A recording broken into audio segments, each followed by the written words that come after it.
이어서 5일의 공과의 말씀을 살펴보도록 하겠습니다.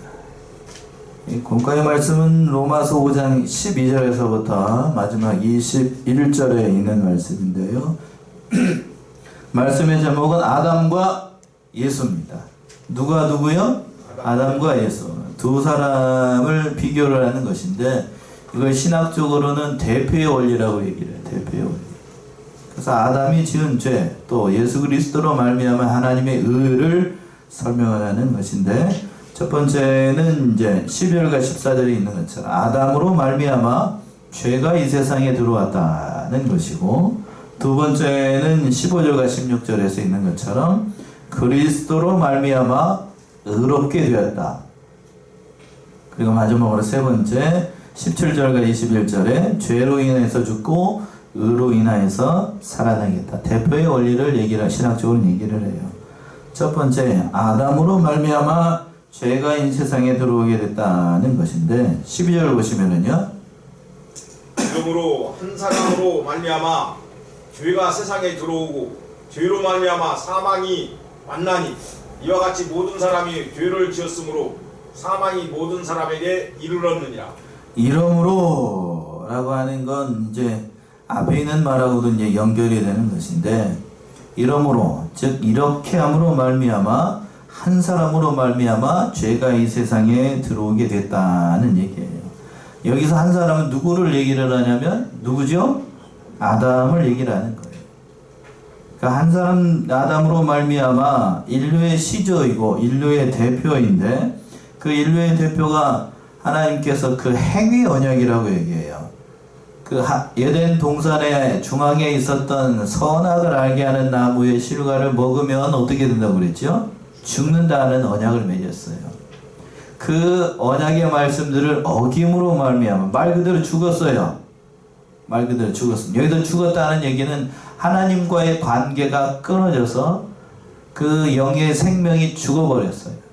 그 얘기를 지금 이렇게 표현하는, 그 죄가 들어오게 되고 그 죄로 말미암아 사망에 이르게 되고 그 사망으로 말미암아 그 모든 죄의 결과를 우리가 보게 되는 겁니다. 그러니까 아담의 후손으로 모든 사람은 하나님 앞에 정죄를 받아서 그 죄가 계속해서 유전됨으로 말미암아 아담의 혈통으로 오는 모든 사람들은 다 죄를 유전을 받아서, 죄를 유전을 받으니까 죄가 있으면 뭐가 따라온다고요? 사망이 따라와요. 그래서 누구나 다 사망을 피할 수가 없어요. 그러니까 이 말씀을 보게 되면, 자, 우리 12절의 말씀은 우리가 단순히 말씀을 보지 말고 동서고금을 막론하고 모든 세상의 철학자들과 사상자들과 종교가들이 인간에게 왜 죄가 들어왔고 인간은 왜 죽게 되는가, 그거에 대한 분명한 대답이에요. 성경은 이렇게 얘기를 합니다만 세상의 모든 철학자들 한번 보세요. 서울대학교 철학과나 모든 철학과를 가게 되면 인간이 왜 죄를 짓게 되는가, 죄는 어디서부터 왔는가, 사람은 누구를 위해서 사는가, 거기에 대한 분명한 답이 12절에 있어요. 철학자들은 죄에 대해서 죄가 어디서 왔을까, 하나님이 만들었다, 신이 만들었다, 뭐가 만들었다, 이런저런 얘기를 합니다만 성경은 분명히 얘기합니다. 12절 다시 한번 읽어보세요. 12절. 이러므로 한 사람으로 말미암아 죄가 세상에 들어오고 죄로 말미암아 사망이 왔나니 이와 같이 모든 사람이 죄를 지었으므로 사망이 모든 사람에게 이르렀느니라. 자, 그렇게 듣고 보니까 분명한 답이죠? 예, 분명한 답이에요. 하나님의 죄를 만든 것이 아니라 사람이 하나님의 말씀을 순종하지 않으므로 세상에 뭐가 들어와요? 죄가 들어왔어요. 그 죄로 말미암아 뭐가 따라오게 됐고? 죽음이 따라오게 됐고 사망이 따라오게 됐고, 그것 때문에 이와 같이 모든 사람이 다 죄를 졌어요. 그 혈통으로 일어난 모든 사람들은 다 죄를 짓고 모든 사람들이 죄를 떠나서 살 수가 없고 사망을 떠나서 살 수가 없게 됐다는 거예요. 분명한 답입니다. 그런데 이거를 모르는 세상 다른 종교들이나 세상 철학자들은 죄가 어디서 왔는가, 사람에게 죽음이 왜 찾아오는가, 그것에 대해서 아직도 찾고 있습니다. 근데 우리는 답을 알고 있어요? 모르고 있어요? 알고 있지요? 그거에 대한 분명한 답인데, 그러니까 이게 참 안타까운 거예요. 이게 답 요렇게 오려가지고 그 사람들 찾고 있는 사람들한테 답을 주면 되는데 그걸 모르는 거죠. 아직도 찾고 있습니다. 아직도 찾고 있어. 철학과 가게 되면, 철학이나 다른 종교학과 가게 되면 여러 가지 얘기를 합니다만 거기에 대한 분명한 답이 없다고요. 제가 오전에도 부처 얘기를 했습니다만 뭐 여러 가지로 얘기를 해요. 그렇다면 거기에는 답이 없어요. 죄에 대해서 답이 없고 그 죄를 해결할 방법에 대해서도 답이 없고. 그러니까 얼핏 듣게 되면, 저도 이제 인터넷 검색하다가 이렇게 저기 불교 방송 같은 거를 가끔 들어오게 되는데, 말은 누구보다도 잘하냐면 이 성경보다도 말은 유창하게 잘합니다. 누구처럼요? 오전에 들었던 아론처럼 말은 잘해요. 말은 잘해요. 그러나 그 말 잘하는 걸로 믿음이 일어나는 거나 믿음이 자라나는 게 아니에요. 거기에는 뭐가 없냐면 생명이 없어요. 생명이 없으니까 아무리 말을 잘해도 백성들의 마음을 어떻게 할 수 없고 돌이킬 수 없고 죄를 해결할 방법이 있어요? 없어요? 없어요. 거기에 없다고요. 그러나 모세는 아론처럼 말을 잘하는 게 아니에요. 그렇죠? 말을 잘한 게 아니라. 그런데 모세에게는 뭐가 있냐면 하나님의 말씀이 있고, 말씀이 있으니까 그 안에 뭐가 있냐면 생명이 있어요. 그러니까 모세 한마디면 백성들이 아무 말도 못해요. 아무 말도 못한다. 그런데 아론은 말은 잘해도 그 안에 뭐가 없어요? 믿음이 없고 말씀이 없으니까 아무리 얘기를 해도, 모세가 옆에 있을 때는 잘하는 것 같지만 그 그늘이 샥 사라지게 되면 뭐가 없어요? 말씀이 없으니까 그 힘을 못 쓰는 거예요. 우리들도 마찬가지입니다. 우리 안에서 성령이 떠나고 예수가 떠나게 되면 우리는 빈 껍데기입니다. 그러니까 여전히 뭐에 놓이게 되고 죄 아래에 있게 되고 여전히 아무것도 할 수 없는 존재예요. 그러니까 여러분들이 이 자리에 앉아가지고 믿음 생활 하는 것처럼 흉내내고 있으니까 내가 하는 것 같지만, 그러나 내가 하는 게 아니고 누가 하시는 거예요? 결국 하나님이 하시는 거예요. 예수님이 하시는 거고 성령이 하시는 거고. 다만 나는 뭐 하는 것 뿐인가? 그 말씀이 어떠한 것? 순종하는 것 뿐이에요. 순종하는 것도 일입니다. 아멘이십니까? 순종하는 게 일이라고요. 하나님은 그걸 원하셔요. 순종하는 걸. 그런데 그 요즘 성도들 가운데 순종하지 않아요. 목사의 말이나 성경의 말씀에 은혜를 받았다 할지라도 그 말씀에 그 권위에 순종하는 건 오늘날 찾아보기 참 어렵다고요.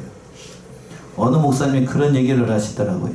예전 성도들은 목사님을 어디처럼 떠받들었냐면 하나님처럼 떠받들어가지고 그렇게 했는데, 요즘 성도들은 목사님을 하나님이 아니고 자기 종으로 생각을 한다고. 그래서 예전 성도님, 우리 앞에 권사님, 저도 그런 것 같아요. 저도 목회를 해보면서 늦게 본 바가 그래요. 예전 그냥 어르신들 분 같은 경우에는 목사님의 말씀이라고 하면 콩으로 뭐를 쓴다고 해도 팥으로 매주를, 뭐라고 이야기해. 팥으로 매주를 쓴다고 해도 믿어요. 예? 그리고 그대로 믿는다. 그대로 순종을 한다고요. 그 예를 들어서 어느 목사님 그런 얘기를 하시더라고. 예전 성도들 데리고, 예전 성도들도 지붕 위에다가 송아지를 올리라 목사님 말씀하시면 예 하고 순종해가지고 지붕 위에다 뭐를 올린다고? 송아지를 사다리 갖다 놓고 송아지를 지붕 위에다 올리려고 애를 쓴다고요. 그런데 그 토를 안 달아. 근데 요즘 성도들한테 지붕 위에다 송아지를 올리면 뭐라고 되느냐면 저 미쳤는갑다. 노망 났는갑다. 그 얘기부터 한다고. 그 얘기부터. 순종해야 뭐가 돼요? 순종해야. 요즘 성도들은 순종 안 해요. 순종을 안 하니까 믿음이 자라겠어요? 안 자라겠어요? 자랄 리가 없죠. 자랄 이유가 없는 거야. 자랄 이유가. 요즘 MZ세대라고 얘기를 하죠. 20, 30대들 보고. 저도 감당이 잘 안 돼요. 이제 50이 됐는데 저랑 20세이면 저랑 30년 차이고 30이면 20년 차이잖아요. 제 아들뻘 되는 거예요. 쉽게 얘기해서. 말이 안 돼요. 제가 봐도 참 그래요. 참 그래. 쉽지 않아요. 쉽지 않다. 저희 때보다도 더 어르신들이 보기에 저희를 봤을 때 참 철없다고 했는데 철없는 저희가 이 메타를 보게 되면 더 철이 없어. 더 철이 없어. 참 그래요. 철이 없다는 게 너무나 자기만 생각하고 이기적이고 참 그런 것 같아요. 다 그런 건 아닙니다만 합리적인 부분도 물론 있어요. 근데 합리적인 너무나도 지나치게 뭐를 생각하니까 합리적이고 이성적인 걸 생각하다 보니까 앞에서 얘기하는 그 순종의 부분이 있죠? 목사님 뭐라고 그런다고? 지붕에다 뭐를 올리라고? 송아지를 올리라고 그러면 예전 분들은 아이씨 이거 해야 말해 그러면서 그렇게 하는데 아무 소리 안 하고 하는데 요즘 세대들한테 지붕에다 소를 올리라고 그러면 왜 안 되는지 A4지로 논문을 써가지고 와. 예? 왜 안 되는지 해보지도 않고 그러니까 뭐가 잘하겠냐고 뭐가 되겠냐고 아무것도 안 되지. 그러니까 요즘 그래서 교회 안에 젊은이들이 별로 없어요. 우리 교회도 그렇습니다. 다른 교회도 다 마찬가지예요. 다른 데도 다 특별히 코로나19 지나면서 그 다 요즘 저도 이제 여기 지금 녹화를 하고 있는데 녹화해가지고 유튜브에다가 이렇게 영상을 올려놓으니까 요즘 성도들이 다 그걸 보고 앉아가지고 집에서 영상 보면서 그게 예배라고 생각을 하고 예배를 드리고 있다고요. 그러면서 또 예전에는 그것도 상상도 못했는데 불과 10년 전만 해도 밑에다가 순복음교회에서 그걸 먼저 했습니다. 그 밑에다가 예금 계좌에 넣고 헌금을 이리로 보내세요 라고 했다고 시작을 거기서부터 했어요. 근데 지금은 너나 나나 할 거 없이 그 밑에다가 계좌를 다 써놔. 지금 우리 교단도 그렇게 하고 있다고요.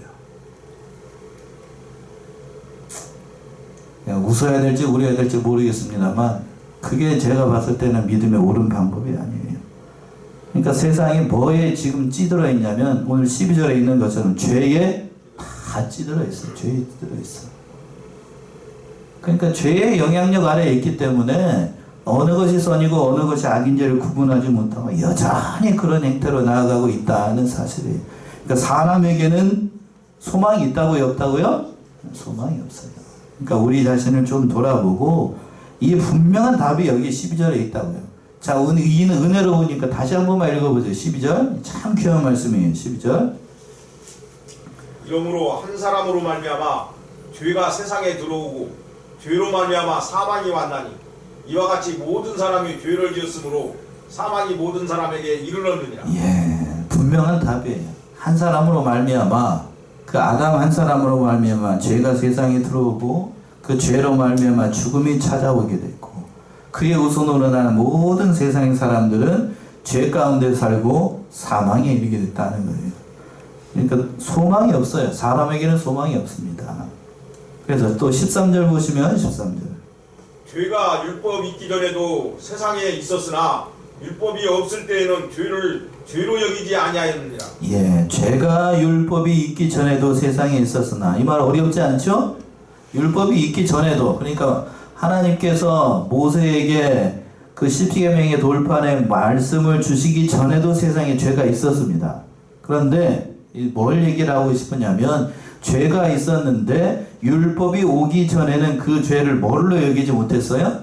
자기가 죄를 짓고 있으면서도 내가 무슨 죄를 지었는지를 알 길이 없었어요. 알 길이 없었다고요. 그러니까 지금 사도 바울이 이 얘기를 뒤에 가서도 다시 한번 얘기하는데 그러니까 율법이 들어옴으로 말미암아 내가 죄인이라는 사실을 깨닫게 됐습니다. 그러니까 율법은 선한 거예요, 나쁜 거예요?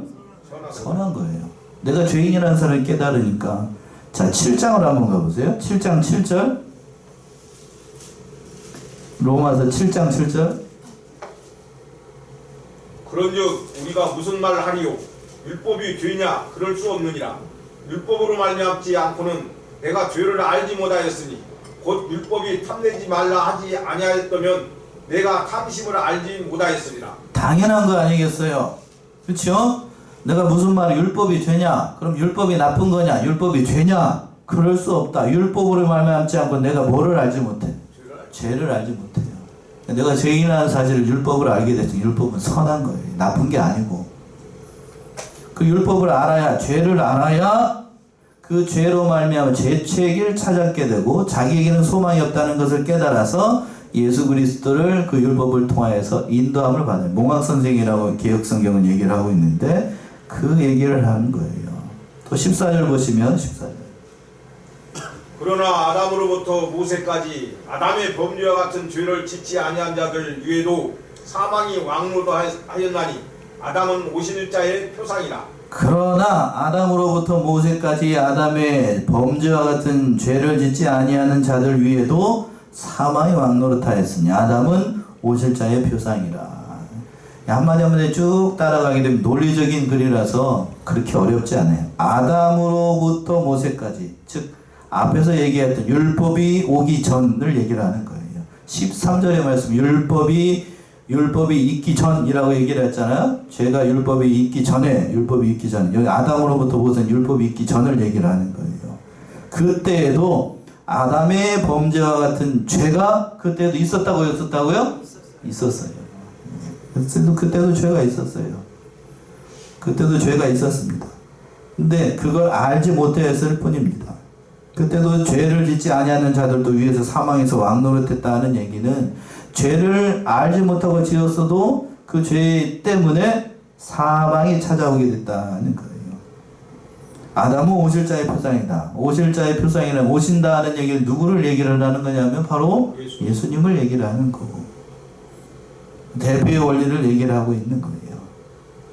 자, 그래서 거기에서 이제 사망이 찾아오겠어요. 누구를 통해서 13절까지는 누구를 통해서 사망이 찾아왔다고요? 아담을 통하여서. 아담을 통해서 죄가 찾아오고 사망이 찾아오게 됐다. 그러면 두 번째 이제 반론을 얘기를 하는 거죠. 두 번째 15절과 16절에서는 그리스도로 말미암아 예수로 말미암아 은혜가 찾아오고 생명이 찾아왔다는 거예요. 그 말씀이 15절 보시면 그러나 이 은사는 범죄와 같지 아니하니 곧 한 사람의 범죄를 인하여 많은 사람이 죽었은즉 더욱 하나님의 은혜와 또는 한 사람 예수 그리스도의 은혜로 말미암은 선물이 많은 사람에게 넘쳤으리라. 자, 개역 개정판도 그걸 은사라고 번역을 했나요? 은사라고 번역을 했죠. 예. 그 은혜로 말미암아 범죄와 같지 아니하니 곧 한 사람의 범죄로 인하여 많은 사람이 죽었은즉 여기까지 누구를 얘기를 하는 거예요? 아담을 얘기를 하는 거죠. 한 사람의 범죄로 인하여 많은 사람이 죽었으니 더욱 하나님의 은혜와 또한 한 사람 누구를 통하여서 예수 그리스도로 말미암아 은혜로 말미암아 선물을 사람에게 어떤 선물을 주셨다는 건가? 그 선물은 뒤에 16절에 나옵니다. 그러니까 은사는 그 범죄와 같지 않다. 예수 그리스도로 말미암아 주시는 하나님의 은사는 하나님의 은혜는 가로치고 은사보다도 은혜라고 번역하라는 게 더 좋을 것 같은데 원어가 그렇게 돼서 그런 것 같은데 예수 그리스도로 말미암아 그 베풀어준 하나님의 은혜는 아담이 지은 죄와는 근본적인 차이가 있다는 얘기입니다. 한 사람으로 말미암아 죄가 다 이 세상에 들어왔는데 한 사람의 순종함으로 말미암아 그 죄가 예수 그리스도의 보혈의 피로 말미암아 정함을 받았어요. 자, 얼마 전에요. 지난주 화요일 날에 우리 그 교회 앞에서 수돗물 수자원 공사에 와서 와가지고 텐트 쳐놓고 교회 전도하는 것처럼 이게 텐트 수돗물 가지고 가면 검사해주고 그랬거든요. 왜 그런 걸 하는가 그랬더니 요즘 사람들이 수돗물에 대한 뭐가 있죠? 불신이 많잖아요. 근데 따지고 보면 물 중에서 제일 좋은 물은 무슨 물이라고 합니까? 수돗물이래요. 지금 여러분들 정수기 물 먹고 드시고 계시잖아요. 정수기 물은 엄밀한 의미에서 죽은 물입니다. 별로 좋은 물이 아니에요. 그래서 그나마 좋은 물이 뭐냐면 끓여가지고 식혀서 먹는 물, 그게 좋은 물이고 제일 좋은 물은 예전에 그 산에 가서 내려오게 되면 이렇게 꿀꿀 내려오는 무슨 물이요? 그 옹달이 쓰는 약수물 받아는 약수물 말고 모여가지고 흐르는 말고 그건 썩어서 알 수가 없고 흘러내려가는 물이 있잖아요. 흘러내려가는 물. 그게 제일 좋은 물이래요. 흘러내려가면 계속해서 뭐가 한다는 얘기죠? 이게 계속해서 흘러니까 그게 제일 좋은 물이고 두 번째로 좋은 게 여러분들 집에서 칼칼칼칼 나오는 무슨 물? 수돗물. 그러니까 수돗물 그냥 드시랍니다. 그래야 그래서 그 수돗물에 저기 있는 그 미네랄이라고 얘기하는데, 그리고 저기 그걸 그대로 다 드실 수 있대요. 그 수돗물 그냥 드시랍니다. 이게 와서 하는 얘기가 그 얘기예요. 수돗물 그냥 드시라고. 깨끗한 물이니까. 그래야 이 인체의 면역력도 생기고 그 안에 유용한 것들이 많대요. 수돗물 그 안에 약품 처리도 해가지고 다 양냄새가 좀 많이 나서 탈이게 그것 때문에 그렇잖아요. 근데 오히려 그게 더 좋대요. 제가 왜 이 수돗물 얘기를 하냐면, 그 물이 한번 오염되게 되면 그거를 정화를 해가지고 마실 수 있는 물로 만들기 위해서는 여간 애를 써야 됩니다. 그렇죠? 독이 한 방울 떨어져도 그 정화를 하기 위해서는 엄청나게 많은 물이 필요한 것처럼, 죄로 한 사람으로만 죄악에 오염되어 있던 이 세상을 예수 그리스도의 보혈의 피로 깨끗하게 한다라고 하면 얼마나 많은 수고와 애씀이 있어야 되겠어요. 하나님께서 그 일을 하셨다고요. 예수 그리스도의 보혈의 피로 이 세상의 모든 죄를 다 밝히셨어요. 그렇다라고 하면 예수 그리스도의 보혈의 피의 능력이 있는 거예요? 아니면 이게 아담의 죄의 영향력이 더 큰 거예요? 어느 쪽이 더 큰 거예요? 예수님의 보혈의 피가 더 능력이 많은 거죠. 그 죄 한 방울, 한 사람의 죄를 정하게 하기 위해서, 깨끗하게 하기 위해서 누구의 피를 흘려야 돼요? 예수님의 피를 흘려야 돼요. 얼마나 하나님께서 얼마나 값진 희생을 치르셨냐고. 그리고 또 다르게 생각을 한다라고 하면 얼마나 엄청난 희생을 치렀냐고요. 사람이 죄를 졌는데 사람이 죄를 해결할 수 없으니까 누가 죽어야 돼요? 하나님이 죽어야 돼요. 이게 어제 제가 가만히 묵상을 해보니까 인간이 지은 죄가 얼마나 큰가, 얼마나 하나님께서 진노하셨는가. 그 오전에 여러분 말씀 보시게 되면 이스라엘 백성들이 금송아지 우상을 섬겨놓고 이것이 하나님이라고 하는 것이 얼마나 참남된 일인가, 얼마나 하나님이 진노하실 만한 일인가 깊이 생각해야 됩니다. 그러니까 죄라고 하는 건 그냥 단순히 넘어갈 게 아니라고요. 그러니까 오늘 기도도 그렇게 하셨는데, 일주일 동안 살면서 우리는 죄밖에 지은 게 없어요. 여러분 한 주간 살면서 나는 죄 짓지 않고 살았습니다. 그렇게 얘기하실 수 있는 사람 손 한번 드셔보셔. 죄진 게 내가 생각해 봤을 때 죄진 게 없을지 몰라도 여러분들은 꿈꾸면서도 죄를 지으니까. 저도 이 겉으로 이제 저기 있을 동안에는 그래도 목사라는 타이틀이 있으니까요, 죄 짓지 않으려고 애를 씁니다만, 그러나 잠자고 있을 때는 제 의지하고는 상관이 없어요. 제 본성이 나오는 거니까. 그렇죠? 제 본성이 나오는 거니까 알 수가 없다고요. 제가 이제 우리 사택에서 잠잘 때 우진이랑 같이, 이제 우진이가 가운데 있고 엄마가 이 왼쪽에 있고 제가 오른쪽에 있거든요. 창문 쪽에서 자는데 텐트에서 이제 사요. 조그만 텐트에서 둘이 자는데, 이제 처음에 잘 때는 바르게 잡니다. 둘 다. 남자 둘이니까. 좀 지나게 되면 이제 잘 때는 본성이 나와요. 뭔 본성이 나오는가? 이불을 분명히 둘 다 똑같은 이불을 딱 하나씩 덮고 있습니다. 하나 둘은 싸우니까 엄마가 그걸 보다 못해가지고 둘을 놔줬어요. 근데 조금 자게 되면 어떻게 되는가? 서로 자기 이불이라고 잠잘 때는 안 뺏기려고 애를 써요. 아빠고 아들이고 필요 없어. 요즘은 애가 힘이 좀 커가지고 힘이 세져가지고 이불을 어떻게 해요? 아빠가 뺏어가면 딱 잡고 이렇게 합니다. 그게 사람의 뭐예요? 사람의 본성이에요. 사람의 본성. 사람의 본성이라고. 그건 본성에서 나오는 일이니까 알 수가 없는 거예요. 의지하고는 상관이, 내 의지하고는 상관이 없어요. 그러니까 아무리 유능한 사람이다, 아무리 잘난 사람이라도 그건 벗어날 수가 없어요. 그만큼 우리 죄의 영향력 아래에 있기 때문에 그런 존재라고. 그런 사람을 하나님의 사람으로 은혜 가운데 베풀기 위해서 하나님께서 어떠한 대가를 지불하셨는가, 우린 깊이 생각해 봐야 돼요. 누가 돌아가셔야 돼요? 예수님. 독생자가 죽어야 돼요. 그래야 죄악의 문제가 해결이 돼. 얼마나 큰 희생을 치른 거예요. 그 말씀이 16절에서 이렇게 표현했어요. 16절, 또 이 선물은 범죄한 한 사람으로 말미암은 것과 같지 아니하니 심판은 한 사람을 인하여 정죄에 이르렀으나 은사는 많은 범죄를 인하여 의롭다심의 이름이니라. 네, 이 선물은 하나님께 나가는 그 은혜의 선물 얘기를 하는 거예요. 범죄한 한 사람으로 말미암은 것과 같지 아니하니 심판은 누구로? 한 사람으로 인해서 정죄를 이르렀으나 은사는 많은 범죄를 인하여서 뭐를 얻게 하셨다고요? 의롭다 하심에 이르게 됐다는 얘기. 예수 그리스도의 보혈의 피의 능력이 바로 우리를 의롭다 하시는 하나님의 자녀가 되게 하는 그 이름을 이루게 했다는 거예요. 그러니까 하나님의 능력, 예수 그리스도의 보혈의 능력이 얼마나 대단한가를 얘기를 하는 거예요. 그러니까 누구든지 예수를 믿으면 죄악에서부터 행하게 됩니다. 제가 전도를 해보고 또 여러 가지 말로 전도를 해보면 보통 사람들이 반응이 그래요. 이제까지 지은 죄가 많아가지고 내가 지금 나간다고 해서 죄의 문제가 해결이 될 것인가? 해결되나요? 안 되나요? 돼요. 지은 죄가 많아서. 누가 그런 얘기를 하는가? 우리 아버지가 그런 얘기를 합니다. 지금까지 이제 80세, 만으로 83인데, 만으로 83이면 우리 나이로 84?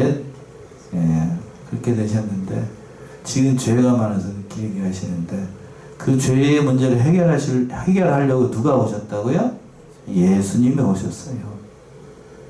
그래서 이제 엊그저께 이제 집에 달려가지고는 이제 교회 달력 있잖아요. 그 달력 머리맡에서 이제 달력도 안 뜯어놓고 있더라고. 언제적 달력인데. 그래서 3장 뜯어주고 3월달 그 보게 하고 왔는데, 그래도 그걸 또 이렇게 보고 계셔요.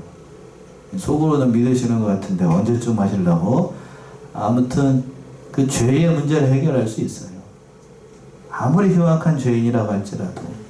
한편 예수님과 같이 십자가에서 한편 강도가 예수님을 바라보면서 주님의 나라 임할 때에 나를 어떻게 해달라고요? 기억해달라고 그랬죠? 생각해달라고 얘기를 했을 때 나를 구원해 주세요. 저의 죄를 회개하면 이런 말 한 적이 하지 않았어요. 다만 나를 어떻게 해달라? 생각만 해달라. 기억만 해달라. 라고 했더니 그 중심을 누가 아셨어요? 예수님이 아셔요. 네가 오늘 나와 함께 어디에 있으리라? 낙원에 있으리라. 그걸 하실 수 있는 분이 하나님이에요. 예수님이고.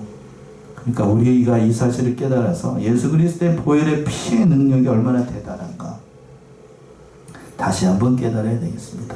그리고 마지막 때 이제 17절에서부터 21절까지 죄로 인해서 죽었지만 예수 그리스도의 의로 인해서 살아나게 된다는 것을 다시 한번 얘기하고 있어요. 17절을 보시면 한 사람의 범죄를 인하여 사망이 그 한 사람으로 말미암아 왕노로 하였은즉 더욱 은혜와 의의 선물을 넘치게 받는 자들이 한 분 예수 그리스도로 말미암아 생명 안에서 왕노로 하리로다. 예, 이 말씀이 오늘 말씀의 결론이라고 해도 과언이 아닙니다.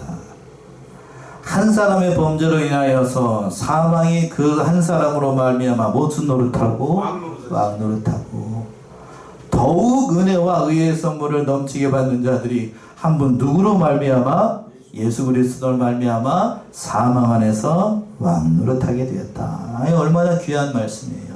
이 대표의 원리를 얘기를 하는 것인데 예수 그리스도를 믿는 자들은 생명이 그 안에서 왕노릇하게 되고 그러나 여전히 예수 그리스도를 믿지 않는 자들은 범죄로 인하여서 뭐가 왕노릇한다라고 되어 있어요? 사망이 왕노릇해요.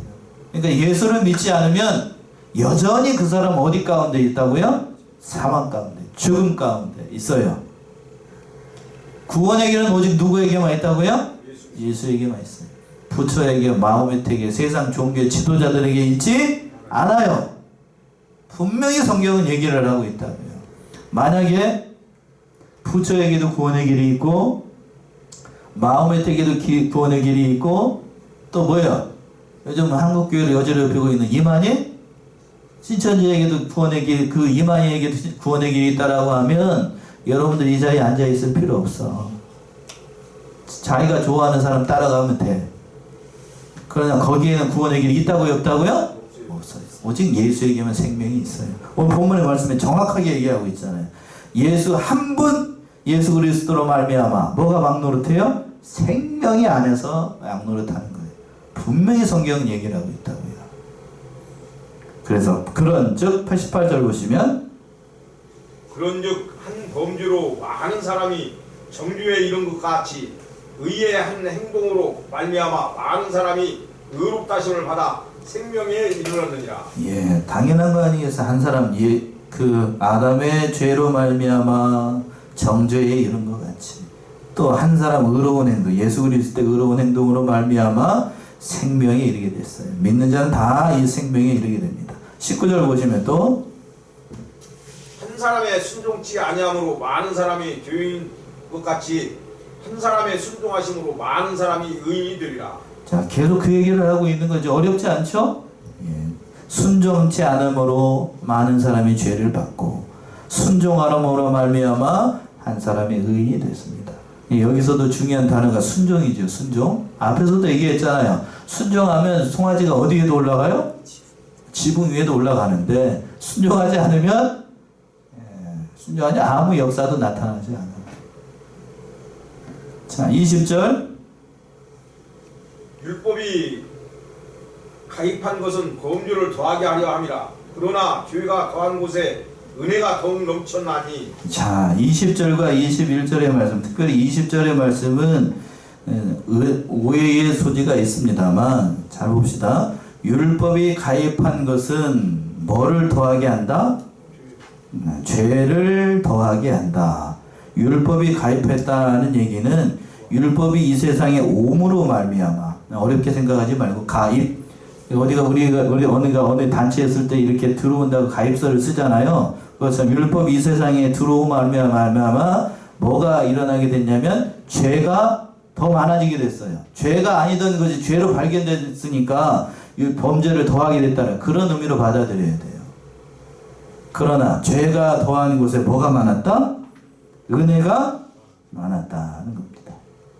그러니까 죄가 율법이 들어옴으로 말미암아 자신이 뭐라는 사실을 깨닫게 됐다고요?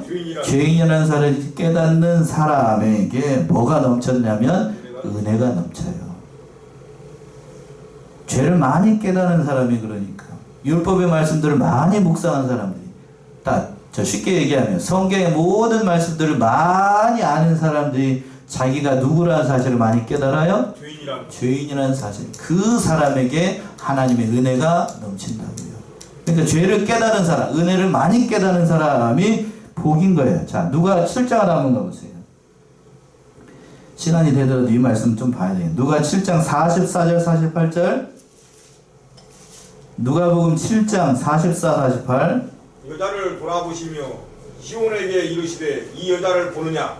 내가 내 집에 들어오매 너는 내게 발 씻을 물도 주지 아니하였으되 이 여자는 눈물로 내 발을 적시고 그 머리털로 씻었으며 너는 내게 입맞추지 아니하였으나 쓰되 저는 내가 들어올 때부터 내 발에 입맞추기를 그치지 아니하였으며 너는 내 머리에 감람물도 붓지 아니하였으되 저는 향유를 내 발에 부었느니라.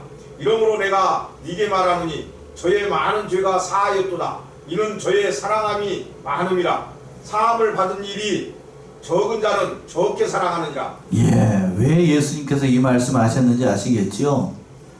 죄 많은 여자가 예수님의 뒤로 와가지고 그 예수님의 머리에다가 뭐를 부었냐면 향유를 부었어요. 왜 그런가? 예수 그리스도를 만남으로 말미암아 자기가 누구란 사실을 깨닫고 죄인이라는 게 사실을 깨닫고 보니까 누가 가장 귀하게 보이는 거예요? 예수님이. 그래서 자기가 가지고 있는 한옥합의 향유 아마 전 재산일 거라고요. 그걸 누구에게 다 부어드려? 예수님한테 다 부어드려. 그러면서 예수님께서 왜 이렇게 했는지를 얘기를 하는 겁니다. 그럼 47절이죠. 이러므로 내가 내게 말하노니 저의 많은 죄가 어떻게 됐다고요? 사해졌다. 이는 저의 모함이 사랑이 많음이라. 사함을 받은 일이 적은 자는 어떻게 생각해요? 적게 사랑해요. 그러니까 이걸 뒤집어서 생각하면 이 사람은, 이 여자는 사함을 많이 받았으니까 많이 받은 만큼 지금 한옥합의 향이도 아깝지가 않은 거예요. 그러나 죄를 적게 깨닫고 적게 사함을 받은 사람은 예수님 앞에 충성하는 것도 적게 생각하는 거예요. 그 얘기를 하는 거예요. 그래서 죄가 더한 곳에 은혜가 넘친다는 얘기는 그런 뜻이에요. 죄를 많이 깨달은 사람, 내가 죄인이라는 사실을 깨달은 사람은 은혜가 넘쳐요. 자기가 죄인이라는 사실을 깨달아야 하나님은 발견하지. 그래서 마지막 21절 보시면 21절. 이는 죄가 사망 안에서 왕노릇한 것 같이 은혜도 또한 의로 말미암아 왕노릇하여 우리 주 예수 그리스도로 말미암아 영생에 이르게 하려 함이니라. 예, 이 말씀이죠. 죄가 왕노릇했던 것처럼 은혜도 그리스도로 말미암아 왕노릇해서 영생에 이르게 한다는 사실입니다. 이 말씀 통해서 우리가 참으로 율법을 주시고 또 예수 그리스도로 말미암아 우리가 하나님의 백성이 됐다는 것이 얼마나 기쁘고 감사한 일인지를 깨달아서 예수님만을 바라보며 그 믿음의 길을 걸어가시는 저와 여러분들 다 되시기 바랍니다. 기도하겠습니다.